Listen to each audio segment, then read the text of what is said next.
Being a young, fit, healthy person, I never thought I would be the kind of person to wake up with a warning on my Apple Watch telling me that I have an irregular heartbeat. But this is how it happened. Hello, my name is Paul Miners. I am 33 years old, and by most standards, I am a reasonably fit and healthy person. I work out 3 or 4 times a week, and since about the beginning of the year, I've been doing sauna and cold plunge. And recently, after going into the cold plunge, I shocked my heart into atrial fibrillation. And in this video, I'm going to share what I did and the mistakes that I think I made that led to that. Now, before I go too much further, quick disclaimer, I'm not giving out health advice in this video. If you are interested in getting into doing saunas and cold plunges, please do your own research. I am not an expert. Talk to your own healthcare professionals.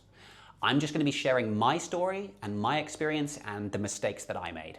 Now, at the moment, doing saunas and getting into the cold plunge, particularly together, contrasting one with the other, is very popular, very trendy right now, and with good reason. There's a lot of strong science that shows that getting in the sauna is very good for increasing blood circulation, which helps with muscle recovery. Cold exposure is great for lowering inflammation in your body, can be very good for things like mental health, and increases your brown fat. And in doing my own research and preparation, the main risk that I thought I was facing with the cold was mainly related to getting hypothermia if you're in the cold plunge for too long. Now, I think the first big mistake that I made is that I was complacent. I just assumed that I would be fine and that the risks to someone like me would be pretty low. And what I didn't realize is that actually being relatively fit and healthy, I'm actually possibly at higher risk of triggering atrial fibrillation because I have a higher vagal tone. Now, vagal tone is related to your vagus nerve. This is part of your parasympathetic nervous system, and it controls your rest and digest response.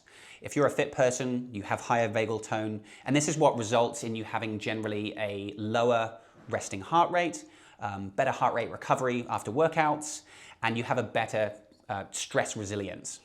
But if your vagal tone suddenly increases, for example, if you are exposed to the cold, if you lie down, or if you're just in a very calm, rested state, then your sinus node, which is your natural pacemaker, slows down. And the electrical signals in your heart get disrupted or confused, and this is what can trigger AFib. So that was my first big mistake, was just assuming I would be fine and not realizing that actually being fitter and healthier may in this case have actually put me at more risk. So my second big mistake was warming up too quickly. So this happened to me a couple of weeks ago. I did my sauna as normal, about 20 minutes at 60 degrees Celsius. I then got into the cold plunge and I did 2 minutes at about 5 or 6 degrees Celsius, which was a little bit colder than normal. I finished in here, and then I decided to get back into the sauna and warm up, which I don't normally do. So I did about 10 more minutes in here, and I think that was a mistake because it's better that you actually finish on the cold and let your body warm up slowly and more naturally. My third big mistake was then I basically went to sleep. I did this way too late in the day. So I went to bed, I was lying down, and when you go to sleep, obviously your heart rate drops. And lying down and going to sleep, where you're going to be in a calmer, more relaxed state, again, increases your vagal tone. My fourth mistake was I possibly didn't hydrate well enough. I actually drank plenty of water and electrolytes while I was in the sauna, but because I went to bed straight away, I didn't do enough hydration after getting out of the plunge, which was again just one more factor that contributed to this. And mistake number 5 was probably going colder than I needed to go. The science shows that you can get good, effective treatment from cold exposure at about 10 to 15 degrees Celsius.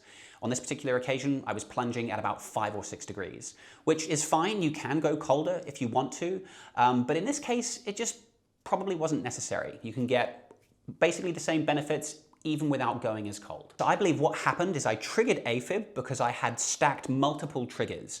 I had warmed up too quickly.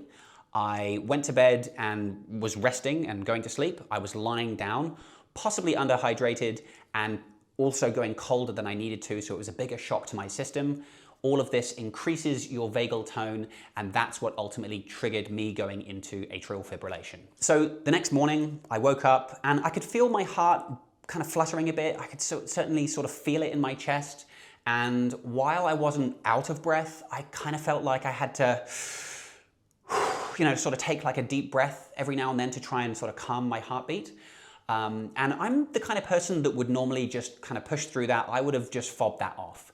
But it was actually my Apple Watch that alerted me to the problem.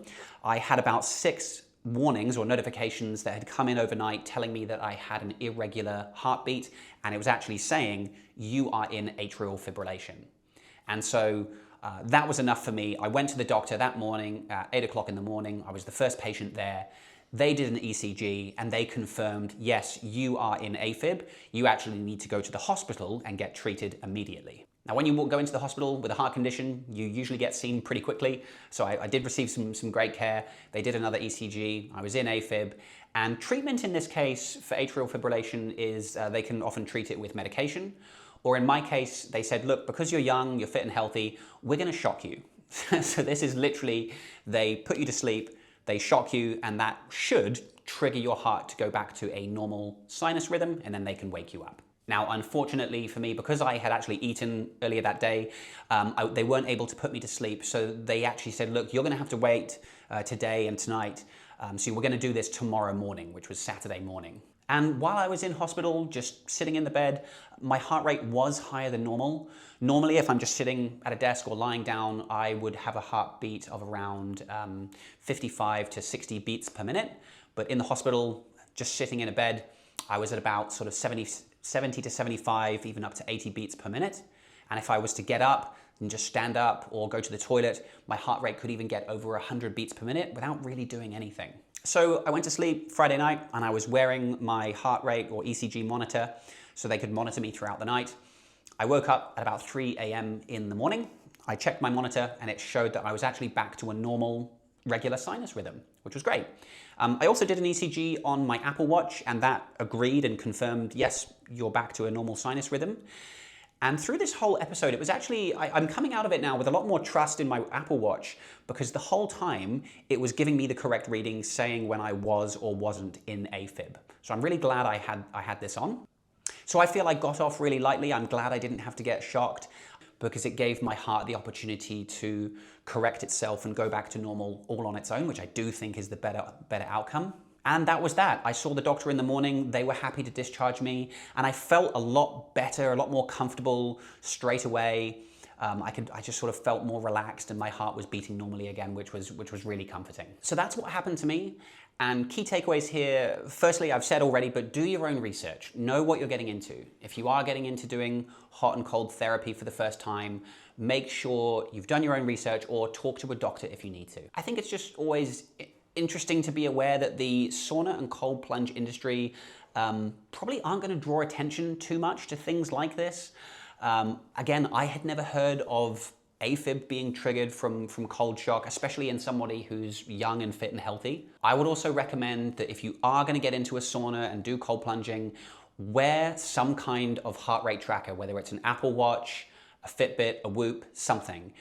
Again, I am the kind of person, had I not been wearing this, I would probably have just continued my day as normal. And it was only because my watch was giving me the notifications that I actually went to see a doctor. Wearing a heart rate monitor is going to help you understand what your baseline, what your normal heart rate is for you. And then it's going to, hopefully, if you have a good one, be able to tell you if your heart is now beating irregularly.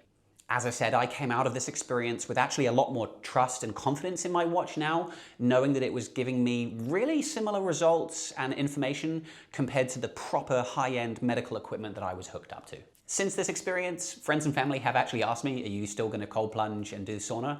The answer is yes. You know, if I'm teaching my son how to ride a bike and he falls off, I help him get back on the bike. I've done a lot of research. While I was sitting in the hospital bed, I got some great information from the doctors. I also actually got a lot of really useful information from ChatGPT, which already had a lot of context about me. I'd used ChatGPT previously to come up with workout routines and hot and cold routines. I was able to share, this is what happened, this is what I did differently this time. And it was actually by sharing things like, I got back in the sauna, I went to bed quite quickly. That information actually then prompted ChatGPT to say, oh, look, you've probably done a couple of things wrong that have led to you triggering AFib.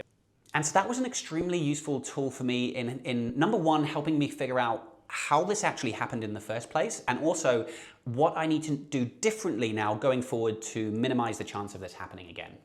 So this was a bit of a scary experience for me. Again, being somebody who's fit and healthy, I never thought something like this would happen to me. So I hope by sharing this story, it's useful. I really did want to just share my experience so that if you are considering doing sauna and cold plunge, especially if you're young and fit and you consider yourself to be healthy like me, then you are aware of the risks. If you have any questions, feel free to leave me a comment down below. And thank you very much for watching. I'm not going to jump in today. Normally I've done the sauna first, so this is much easier to get into. And right now my feet are freezing.